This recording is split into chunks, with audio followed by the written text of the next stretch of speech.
setting, with a new branding. Been off for a minute, but we've just been, I guess, in hibernation, collecting the XP points so we can level up. Gotta catch them all. We have a special guest today. I'll let you introduce Ash. We've got Mowgli, DJ, curator, tastemaker, and professional comedian. I saw that. I mean, we've only met a couple times, so I'm down to know more about that. That's a self-given title. And I guess an all-round general creative in the Perth scene, as well as a co-host on Cloud Waves. You know the vibes. So our paths cross a lot, don't they? I think I see Ash like 2 to 3 times a week, almost, at least. Yeah. Actually, I think what you're doing is really important. Actually, it's really dope. Thank you. I've been doing some research today. Actually, just stalking your gram and on me. Oh Lord. No, it's great. I mean, there's a lot of artists. Like we talk about this. I mean, this is how this podcast kind of started. Inner workings. There's a lot of artists and there's a lot of people wanting to be in the spotlight. And I know you're doing a thing that's like, it's really important. Like finding out, being on RTR, and really supporting the local scenes, because there's a lot of people making stuff, and that's great. Yep. But there's got to be people who want to like take that stuff and do some things with it and sort of build community. So I really appreciate that, and actually, it's one thing that I sort of want to do more is like get into that sort of and like help you guys out and be sending more stuff into you guys, more unreleased stuff or stuff that might not see the light of day. Like I spend a lot of time in here in my shell in my cave, and like you guys are out there doing the hard work actually building things. So I just want to start off by saying I appreciate it. No, I appreciate you, man, because like I think creation is super important, but then curation is just as important in my eyes. Ooh, bars. Yeah, no, seriously, because like creation is like, it's great. And like there are people like yourself and like so many people that you work with that like are very talented in that aspect. But then putting that together and like packaging that and putting it out there in terms of like a curated kind of deal or whatever it is, it's necessary to bring to masses and to give light to situations and to products that you guys put out. One thing I noticed was A&R, dough related. So can you tell us a little bit about that? So A&R is like my role there is working with currently. What is dough related? Dough related is assuming people know what dough related is. Yeah, dough related is. I'm that guy. Sorry. No, it's good. It's necessary. Dough related is like this record label, pretty much. It's more like just a team of us, just a bunch of guys that came together, and we just kind of like work with other friends, really, and we just put music out there. So currently, we're dealing with 2 artists, Reggie Fly and his producer Farhan. And Farhan is due to, maybe by the time this comes out, he might have his song out already. But we're putting out music with those guys at the moment. My role there is just kind of like helping develop those guys in terms of my skill sets. So like I don't define what you mean by helping them develop. Like in what ways? So in my skill sets, like I have an ear for music, right? Necessarily, like I don't have a production background or anything like that. Like I came up DJing and I did all that kind of stuff. But my role there is to help them develop in terms of like, cool, they're both artists that are very strict in their sound and what they want. I'm a person that works with crowds and works with masses and works with that. So how do I get you and your particular like sound and your vision, but how do I make it appealing to more people than just you can listen to it? Because I think it's very important to have like a strict vision in terms of like when you're an artist, but I think it's just as important to understand that you need to switch on and be like, cool, if I want my stuff to be heard and I want it to be successful, there's a commercial side to all of this stuff as well. Unfortunately, like not everybody's like kind of like gonna sit with your sound and be like, this is dope as much as you think of it as it is. It sounds like you're helping bring like maturity into like the creation, which is really important as well. It's obviously you want to do you and stuff like that, but it's also, sometimes, doing the things that, So my role there is more sort of like give like feedback on the stuff that comes through in terms of the mixes, the mastering, and then also during the creation process of like them putting the songs together. And then also more of recently, it's more of a marketing role in terms of like the visual aspect of stuff. So how do you put together like the visual kind of rollout of it almost, but it's kind of like cool. So if there is like a sonic brand to it, how do we match that to a visual brand at the same time? Because like your album art is kind of like your first visual impression of like artists that are coming out these days. You have to understand the way people consume music, right? If you go and you look at a song, before you even listen to a song, you're seeing the album art. And if this is an artist you've never heard of, that's kind of your first visual impression of this person. Because unless I've come across your Instagram or some sort of other visual branding that this artist has come across, that's super important. Because go ahead. I find that a lot because if I'm like digging through Spotify, sometimes I click on songs purely on artwork, not knowing who it is. Right. Because I'm intrigued. Yeah. Whether this is going to match up with what I think it's going to be. So is that kind of what you... Yeah, 100%. Yeah. So it's kind of like bring those two together and then also work that into kind of like music videos and visual direction of the whole kind of thing. So yeah, with the current people that we're working with, that's kind of my role. With Fran, especially now, we're currently just like working on releasing his like first couple singles to come out, and then he'll have like maybe like an EP maybe at some point. But in all of that, it's just to make sure it's like a cohesive package. It all quality comes back. Control. Facts. Quality control. We talk about that a lot, like and how important it is, you know, and to be cohesive and to be, you know, mature in what you're doing and like. And that's the thing, it takes more than like just the artist to be able to do that. I agree. It's all about, no matter what level, you know, you look at the top people and it's like they've got lots of people around them making sure that everything is cohesive and It takes a village to raise a child.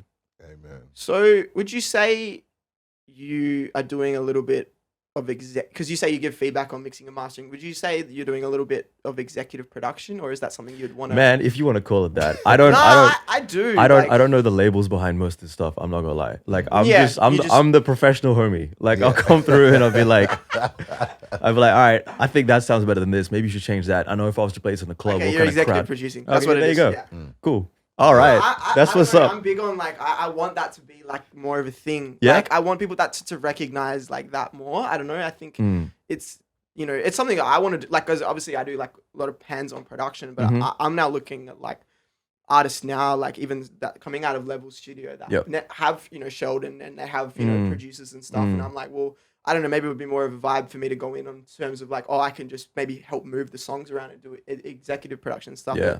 It sounds like that's what you're doing, and it's really important. And yeah, I think people shouldn't shy away from like filling that role. For sure. And sometimes I'm gonna add that to my Instagram. The person doing that role, it's best for them to actually not be sitting on the tools. You know what I mean? Because you're hearing it, you know, you're seeing things differently. You know what I mean? It's you know, the production, like the division of labor, essentially. Yeah. Super important. But I think one thing with that as well is people aren't aware what these labels mean. For sure. The scope of what they're doing. So it's kind of hard to then be like, that is what I'm doing. Because as you explain it, I'm like, yeah, definitely. Like in that context, I think I fit that role. I'm just a nerd. I'm just like looking at everything. That's cool though. Yeah. But tell us a bit about yourself. Like, how'd you get into the space that you're in? Like, what's your key inspiration? It's a long journey. Long journey? Journey. Give us some insight for those that might not be aware of who you are. So I think to take it all the way back, it always comes from like probably like both of us sitting here, all three of us sitting here right now. It's like a love of music, right? That's where the whole thing starts from.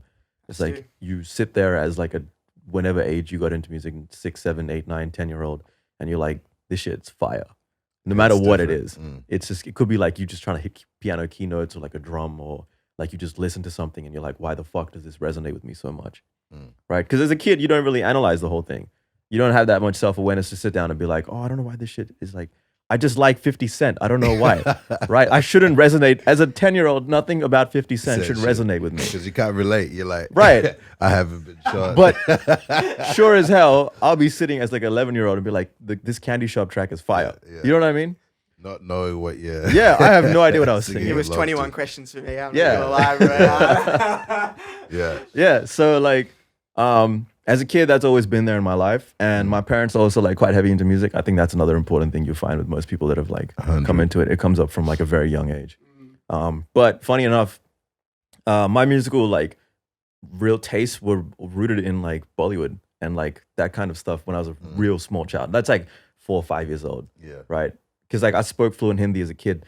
And like that's the kind of stuff that was playing in my house. It was Punjabi and Hindi music. That's very cool. Yeah. So that's like the kind of first introductions. So that's tight. And then this is now knowledge to me. I'm like, oh shit, I'm actually getting the inner working. Yeah, there you go. But then like as my musical taste like started like expanding, and my dad, for example, when I was like 6 or 7, he put me onto the Dire Straits. Like, yeah, that's the kind of stuff I grew up on. That, Michael Jackson, and then like fuse that with all the like cultural background, and then having my own taste growing up. Like when I hit 9, 10, a homie of mine gave me a CD. We used to go to the temple together, right? Shout out Avatar, man. He put me on a rap. Like I had no idea what hip hop and all that was. And then he gave me a CD and he like used to draw on them and stuff. And it had like he used to do like graffiti art, right? As like a 10-year-old. And we'd be into the same stuff. You know, we're talking about like Need for Speed and like tech decks and shit. Yeah. And then he was like, yo, check this out. I was like, all right, cool. It had a mix of like all this different stuff. And it had like old school Jay Sean on there. It had like Chameleonaire. It had like 50 Cent. It had like I'm in Love with the Stripper by T-Pain came out around then. And I was like, yo, this shit is dope. Like, what is this, right? This? Yeah. And then I got more and more. I was like, yo, make me another one. And then like the MP3 plays came out and you learn more and more. So like the passion kind of grew from there. And my music taste skewed towards hip hop. And then I don't know what happened. At some point, like it snapped and I just dived into it. So the entirety of my high school career, like my music taste like faded and like moved around and did different things. I got into the whole thing in like year 10, 11, where I was like into hardstyle. All I would listen to, yeah, bro. All I would listen to was like hardstyle or like, and if it wasn't that, it was like crunk music by Lil Jon. Ooh, yeah. So I think more about the music at that point. It was the energy that was resonating with me, right? Ooh, yeah. So what I'm trying to get here is like, not that I've got like I had a varied taste, but it's always kind of come back to hip hop, no matter where like it started off at, and then. From there, I learned like, you know, they tell you about the 4 elements of hip hop. Yeah, like the breakdancing. Breakdancing and then like beatboxing, MCing. Yeah. So all that stuff. So at some point I was like, this is dope. Which one can I be part of? So I tried my hand at all of them. And I was terrible at breakdancing. So I was like, never mind. In high school, I thought I could rap, but I could not rap. We all had rap dreams, man. Seriously, man. Who did it? I thought I was Nas at some point, bro, for real. I used to like put on the beats and just be like, yeah, let me do this. Or like freestyle cypher beats on YouTube now. DJing was the one that stuck. And I was like, cool. So then DJing got me into the rest of the music industry stuff. Like throughout like late high school, that's when I started DJing properly. Did like a couple gigs here and there. Uni came through, got more opportunities. And then as uni finished, the DJing stuff, I got to a point where I was already working with you. And the name had got around enough for me to be able to like book gigs outside of what I would usually expect to get. So it was like more higher caliber stuff. So for example, I came back from an internship and I got booked for One Day Sundays, I think it was. Yeah. And it was like the one that was in Elizabeth Key. So it was like a larger crowd. It was like, you know, small festival vibes. And that kind of gave me an inspiration to be like, yo, I could probably do this a little bit. So I dived into it more. And then as you just, one thing leads to another, you just meet people and you see like, okay, I'm like, what do you do? So I met this guy called Jason Brown. That's how The Related came across, right? He booked me for a gig and he was like, oh, I work with these guys and do this. And I was like, oh, this is sick. And he's like, yeah, if you want to come, just come to the studio. You know, you can check out what we do. And like, if you want to give feedback, you can. And that's like my role just kind of developed from there. And then like, just one thing kept leading to another.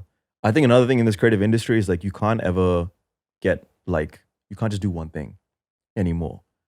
You got to be multifaceted. You got to be multifaceted. You got to be able to like do other things. And like, especially because I'm not creating as such, curation can take on different forms, right? So DJing is one form of curation to me. Like I'll go out and do a set, but when I put the set together, I'm like, I got to make sure like there's a certain vibe because the client or the venue or whatever requires a certain vibe. When I go on radio, it's the same thing. Like radio is a different form of curation. It doesn't necessarily require one vibe, but there is a goal to it at the end of the day. So it's just approaching the problem in different ways, and the problem being curation or shining light on different sounds and, you know, yeah, that kind of stuff. It's cool. I mean, it seems like you've got creation, and even with DJing, it's like I love that. Like, take your hat on. It's like curation and also creativity, like with the way that you mix and stuff. So that's like the other side of things, right? Like it's you're not making stuff, but in a sense you are, because you're applying your own creativity to put different songs together as a DJ. I think the decks are as much of an instrument as a guitar is. I know there's a lot of people cringing probably at that right now, but I mean, as someone who plays instruments, like that's how I see it. You know, when you watch someone like yourself, Jordan Daniels, play, it's like watching a musician to me. You know, like I really feel like they're one with that. You know, that piece of equipment. 100%. It's amazing to watch. If you really see like really seasoned professional DJs, like I saw a Wildflower once, man, and I saw like shout out Chang. Play. Shout out. Man, and just seeing him do what he does, and I'm like, there's so much more to this for him. Yeah, he breathes and like, you know, he knows every single like movement of his has purpose and flow to it. You know, it's like an instrument. Yeah. Facts. Yeah. So there you go. Like that. Like when people really approach it in that sense and that level of pure and like almost like a love. You need to have like a pure kind of love to be able to approach it in that sense. That's inspirational. So you're doing what you're doing now. Like, is there any where are the dreams at essentially? Like, what are the wild sort of visions that you're having at the moment? Is it to do what you're doing now, but at a higher level? Is there creation? Is there maybe production ambitions? Is there what's like tickling your fancy? I guess is my question. Going forward, like I said, you can't just be doing one thing, right? Because you get stagnant and you kind of like sometimes you hit a brick wall just doing one thing. DJing's great, but if anything, in the last like 12 months has taught me, as it's probably changed everybody's progress. It's like you gotta adapt and you gotta move forward. So it's like for me, I'm like, all right, cool, club gigs and everything, it's great. You know, it's fun. I can go out there, I can entertain crowds, do parties. I want to do something bigger. How do I do that? Probably that's a waiting game, I reckon, because like how until festivals and stuff come around, like you can't really appease crowds of that level. So I think I've been inspired. A lot of like my peers and stuff are putting out like EPs and stuff. You know what I mean? And it's not, you don't have to necessarily like make super crazy shit. I just want to put something out for myself. Maybe a flip, maybe like an EP of just flips. I see like Prophets and like my friend like, you know, Ramo's coming out with flips and stuff now. Love Six. You know, it's Andy. Yeah, Andy, Finchley, like all these guys. So like that would be great. I've always thought about doing that. And these guys are my peers. So it's like if I need help, I can always just reach out, knock on the door and be like, yo, I'm trying to put this together. And I guess that's also the logical progression. Yeah. If you're trying to take it further than just DJing, and then it becomes like from flips to, I guess, production. Yeah. It'd be really cool to take the radio stuff further as well, actually. Yeah. I've always thought about that. I'm really passionate about that also. And like, I love like, you're actually my favorite person to host a radio show. Yeah, it's always a Soz guys, everyone else I do shows with.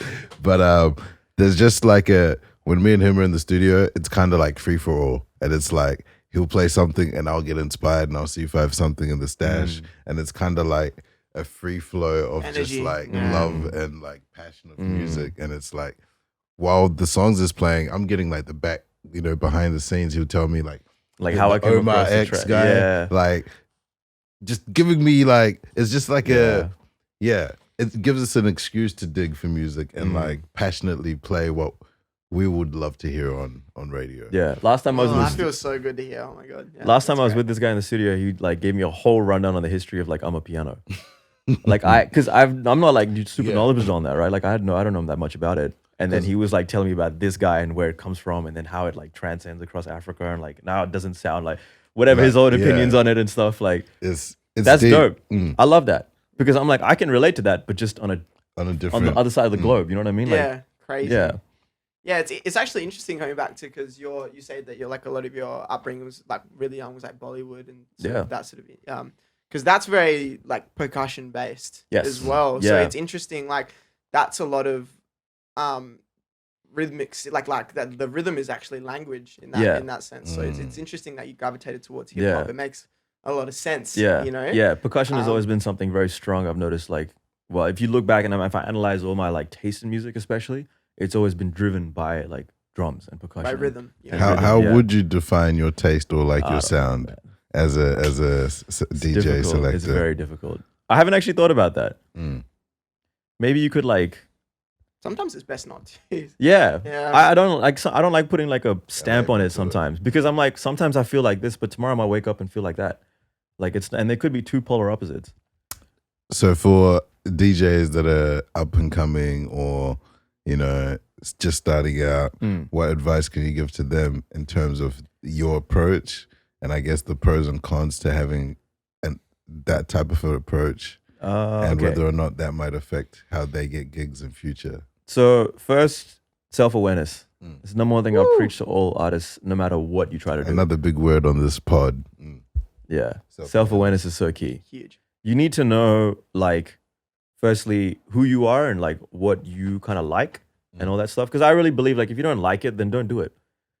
You know, it's so simple. If you don't like it, don't do it. If you don't like listening to that music, why would you try to go DJ that stuff? I need an air horn every time there's a gem drops on this now. That's the next edition. Yeah, if you like it, then go play that kind of stuff. That's where I started.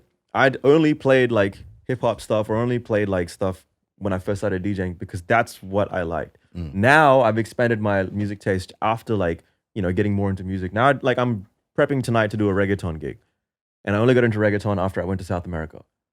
So like, you know what I mean? Like if I got into reggaeton straight away and if I was like, yo, let me get booked for a reggaeton gig, then like it wouldn't feel right. I wouldn't have the passion to go and dig for it. Because if you fuel your own passion, then like that's where you start finding progression. So it's like, know who you are, know what you want to achieve, and like put a time on that. Like put like a goal towards it and put a time on it. Be like, cool. In 6 months, I want to play maybe like, if you're starting out, a gig a month, right? Anywhere.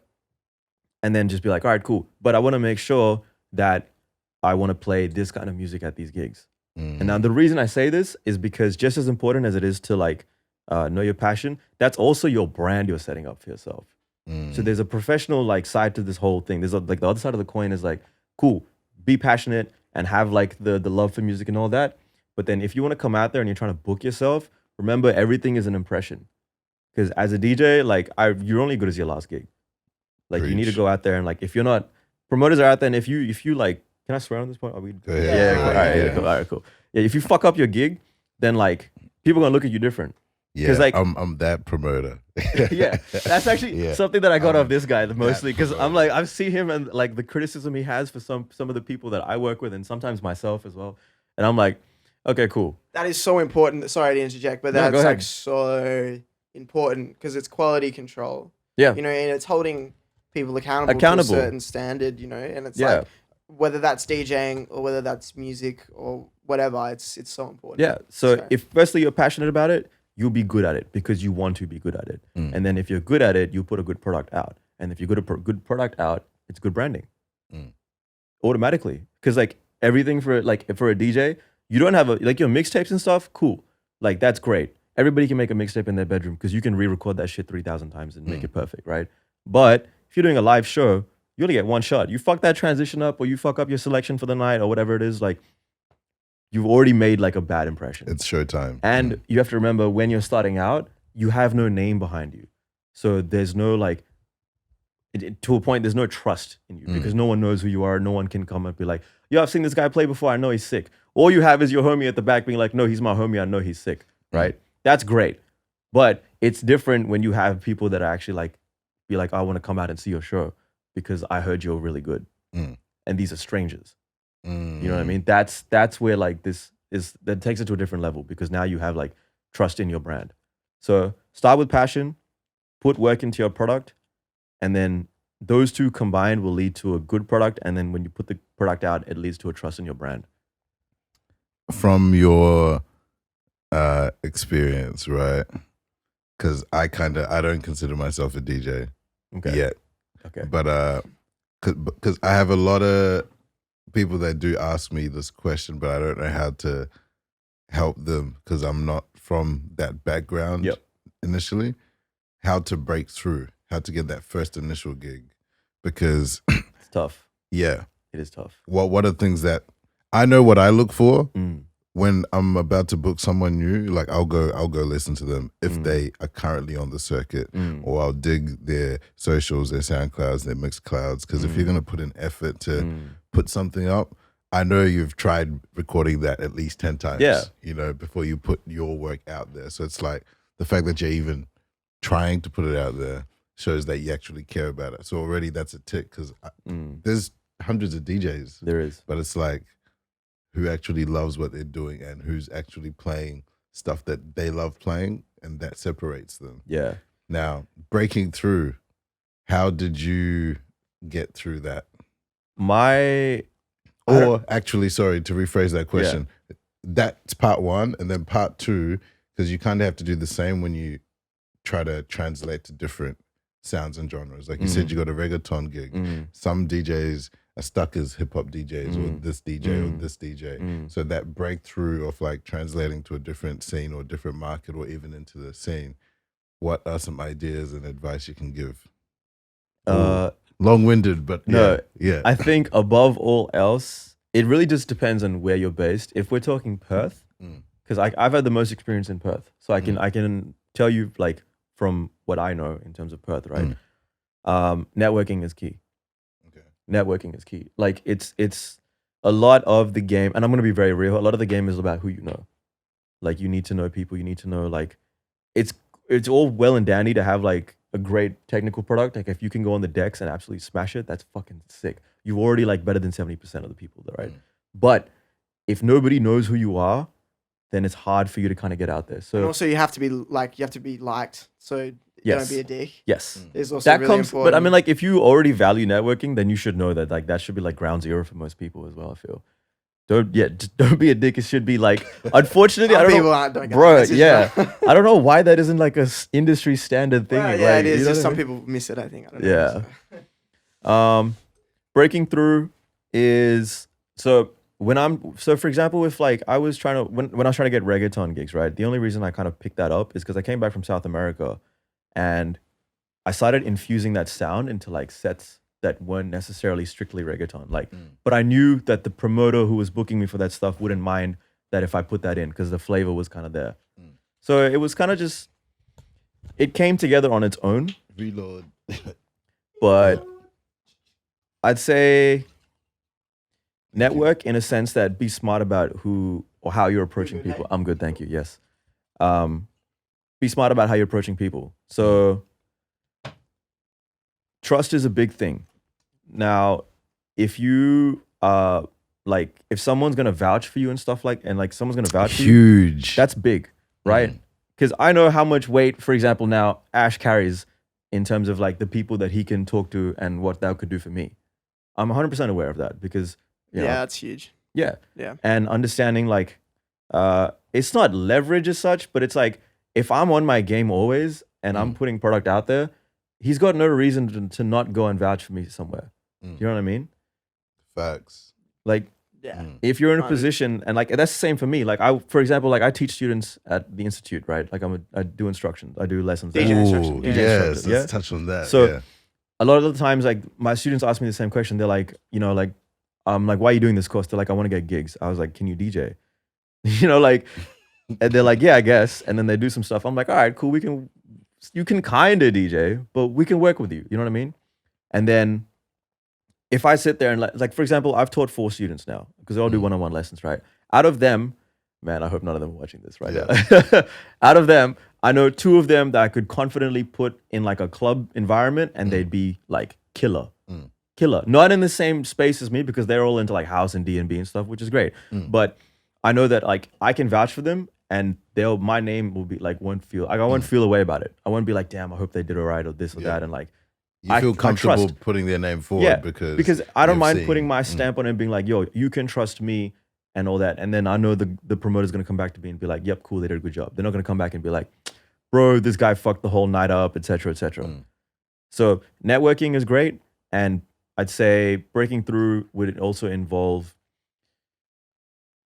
product in terms of like what you said. So putting mixtapes and stuff out there. It's back important. To the A&R thing, branding. Right.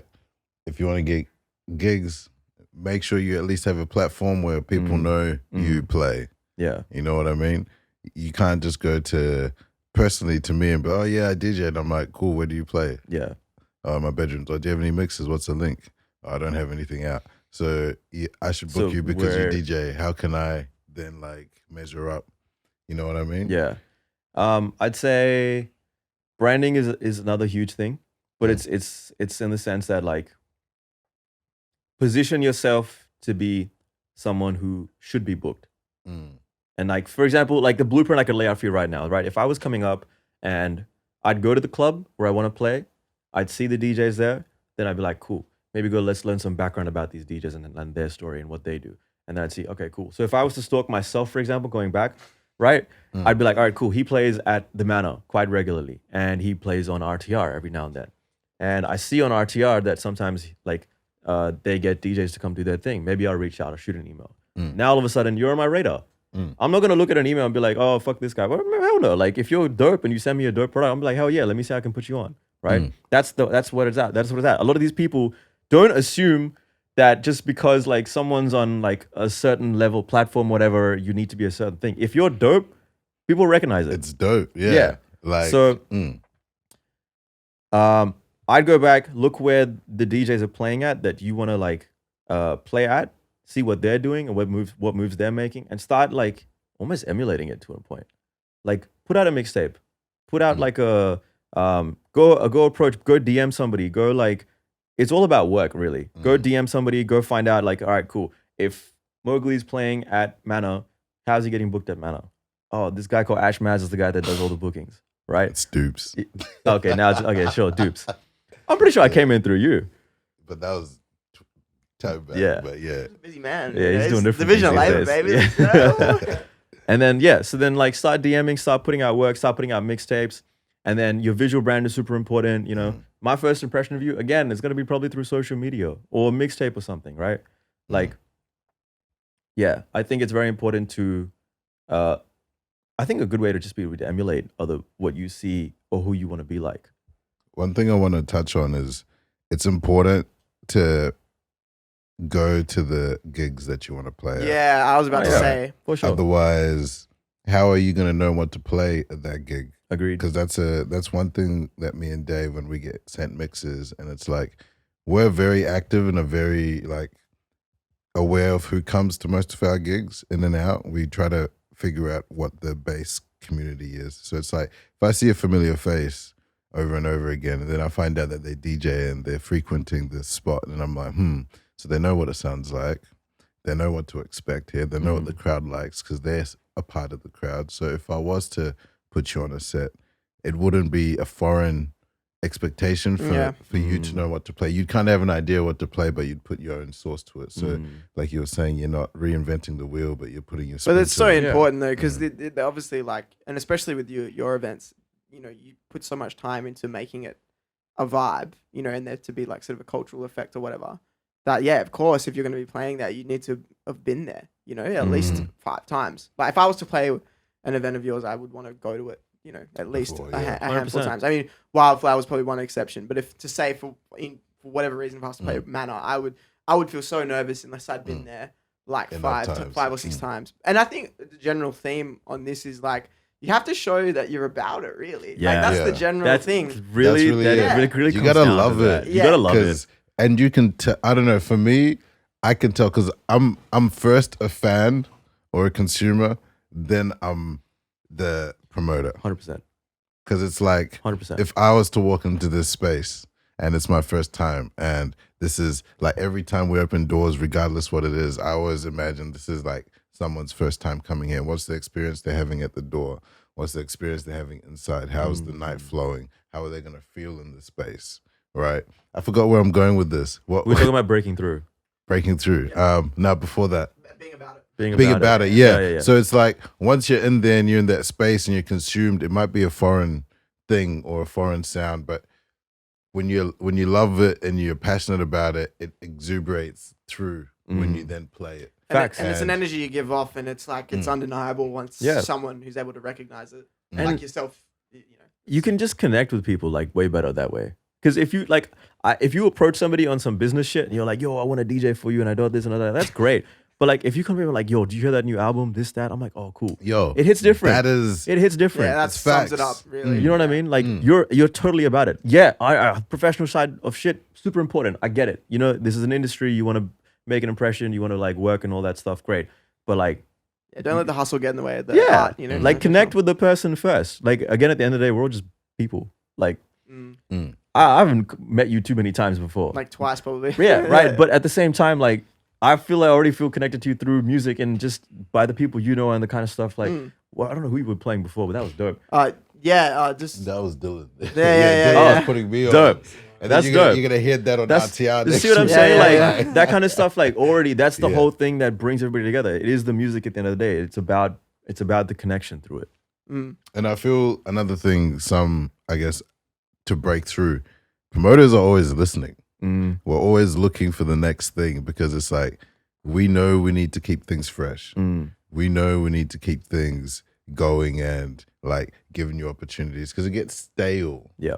For us as well. So it's like, I know currently we're constantly looking for new selectors. Yep. Because it's like, who's going to be that next passionate person or that next person? I guess now more than ever because of what's, you know, not being able to get international or even interstate at this point. Yeah, anyway, so. far out. So, yeah.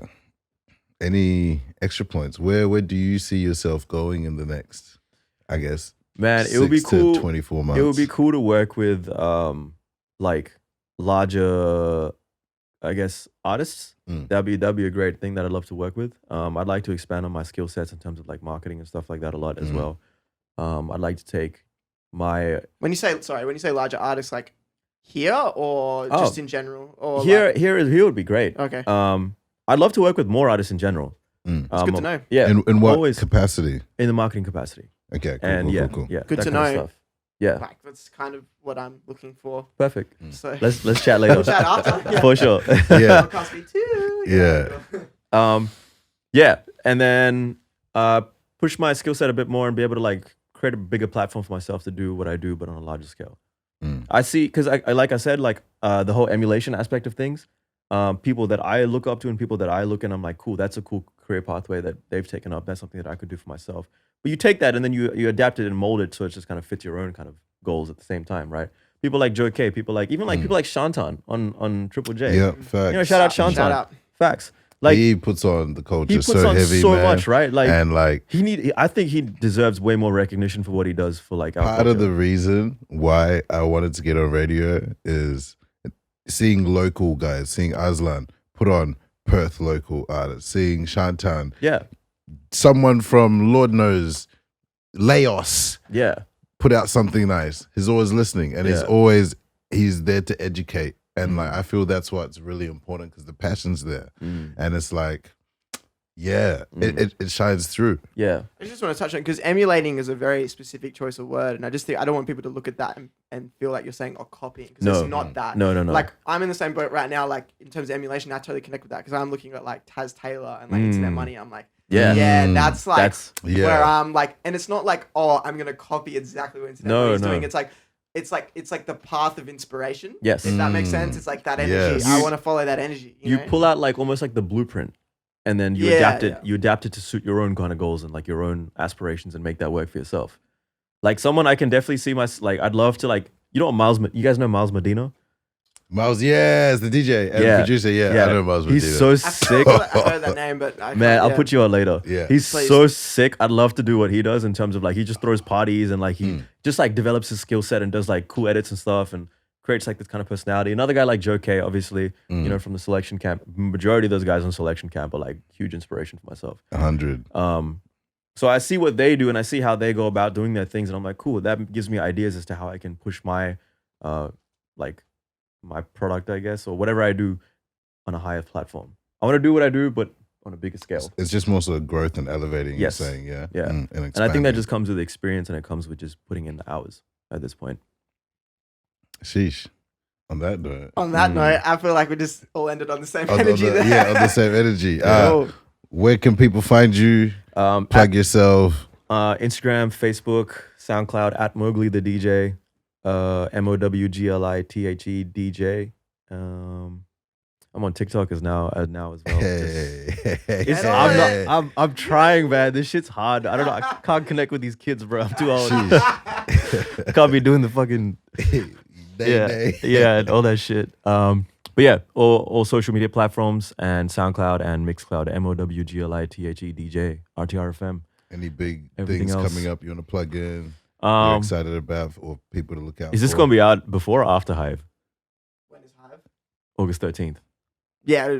Nah, but the launch's already been out. Tabs put out the content just before. Cool. Yeah. All so it's like, Hive's coming up. I actually have been working on something on the back burner. Something to put on for my South Asians. I did see something about that. So a little creative thing coming together. I'll have more details on my social media platforms when they come out though. But shout out Club Mango. 100%. Club Mango on the way. Yeah. Again, new setting, some new branding. We're trying to up the ante on this stuff. Please like interact with us. Let us know like what you want to see, what guests you want to have on. Like we're down to do stuff. So try and do this more regularly. But on that note, shout out you guys having me, man. Thank you. Anytime. Thank you Thanks for being such a good guest. And, Indeed. It's been the inner workings. Stay safe. Peace.